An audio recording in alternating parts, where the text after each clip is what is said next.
तसंच त्यांचं न्यायदानही खूप मोठं होतं.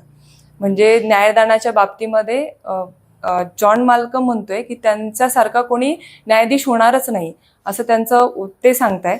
तर त्याच्याविषयी एक उदाहरण असं आहे की शिरोजमध्ये खेमदास नावाचा एक व्यापारी होता आणि तो व्यापारी वारलाय, त्याच्या मागे त्याचं मूलबाळ कुणीच नाहीये आणि त्याच्या विधवा पत्नीला एक अधिकारी त्रास देतोय खूप. आणि मग ती महिला असं म्हणते की मी दत्तक घेईल आणि माझा पुढे मी वारसा सुरू ठेवेल. तर त्यावेळेला तो त्यांना खूप त्रास देतोय. 3 लाखाची लाच त्यांनी मागितली त्या महिलेकडे. त्यावेळेला तिथला एक गृहस्थ सांगतात की तुम्ही महेश्वरला जा, अहिल्यादेवींना हा सगळा प्रकार सांगा. त्यावेळेला महिला अहिल्याबाईंकडे येते आणि त्यांना हा सगळा प्रकार सांगते.